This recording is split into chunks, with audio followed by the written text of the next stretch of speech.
My speech is called 3 Easy Life Hacks to Make Your Life Better. And through my life hacks, I hope that you will reduce your daily stress, you will annoy people less, and also get to meetings on time, and have a new way of taking notes in meetings, which will improve your efficiency and also prevent having so many laptops over the meetings. So first of all, the first tip, I'll just quickly go over what the 3 tips are, and then I'll go into more details. The first tip is about your cell phone and how it buzzes every time you get an email. The second tip is about when you have an alarm on your cell phone, you can use a gradual alarm, and it makes it less annoying. And the third tip is to take notes in your meetings using a real desktop keyboard connected to your cell phone using a $2 adapter. So the first tip I'm going to talk about is about your cell phone. So does everyone here, whenever they get an email, your cell phone buzzes? How many people have that?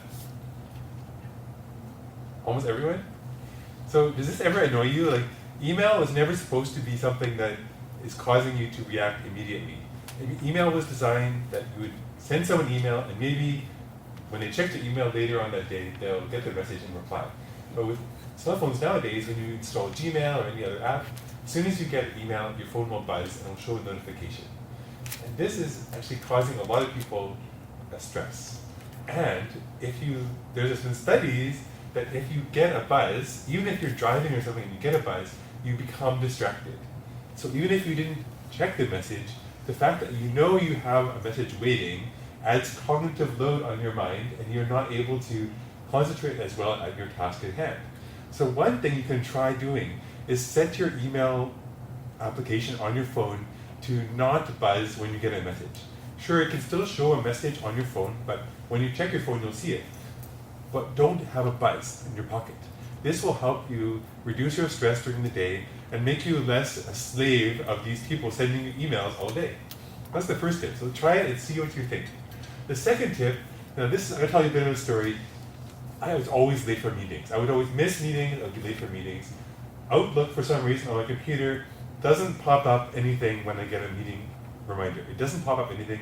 I don't know why Microsoft has this problem. So what I ended up doing was, for every meeting, I would set an alarm on my phone. My alarm was set to very loud volume. So every time I would go to a meeting, my phone would start ringing really loud, and all my coworkers would get distracted. So then I found a really cool feature which you can use on your phone as well, called a gradual alarm. And most alarms have a feature where you can make the alarm start really soft and gradually increase in volume over 1 minute. Or you can set the amount of time you want. You can set it as 10 seconds, 1 minute. If you set 1 minute, then you still have time to check your phone and turn off the alarm before anyone would hear it. So that's my tip for you. If you ever want to not miss a meeting, but at the same time not annoy anyone nearby, use a gradual alarm. And finally, the tip that everyone's been waiting for is, how can I use this late 1990s Dell keyboard, which actually has a very slim design. You can notice that the keyboard just circles the keys perfectly without any wasted space. This is an indestructible thing. I've brought it in the backpack, and it's wonderful that I can now use it for typing on my cell phone. If you have an Android phone, you can get this little adapter, order it online. It has a regular USB plug on one side, and then the other side has a little USB plug that you can plug into your phone. And Android, because Android's based on Linux, as soon as you plug this into your phone, it will work just like a desktop computer. You can even do Control-A to select all, Control-C to copy, Control-V to paste. You can set up the escape key to close out your application, and even the Windows key will open the Google Assistant. So you can push Windows key and then start talking to your phone. If you use the context menu key, it will pop open a menu. So Android already has support for this. You don't have to do anything special. Just get this little $2 adapter and an old keyboard from your home or anywhere in the office, and you can start taking notes in a notepad application on your phone. And the neat thing about it, I'll show you quickly how it looks. When I plug it in, I put the phone directly on the table. So put it right there, and I'd be sitting here typing, and you notice there's no screen here.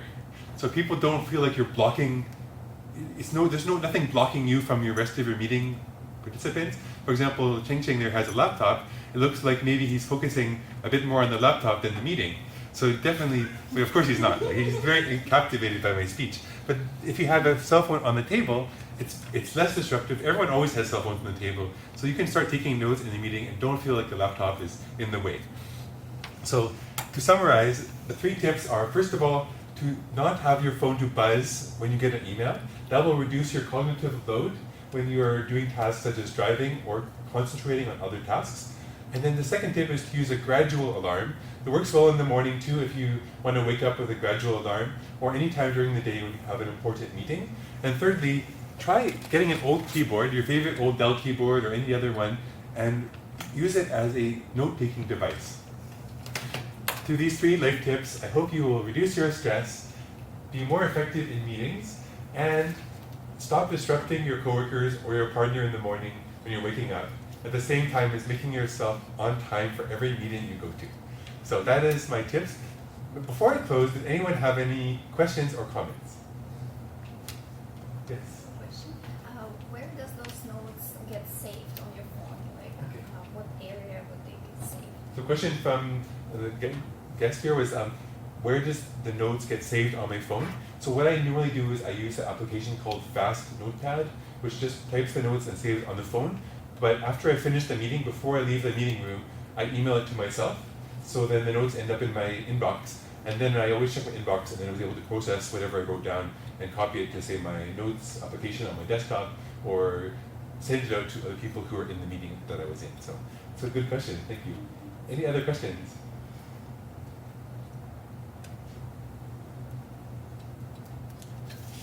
So all these tips are making sense, and everyone's going to do them, right? Okay. Well, thanks very much, everyone. I really appreciate it. And if you do try the tips, maybe tell us in the next Toastmasters meeting.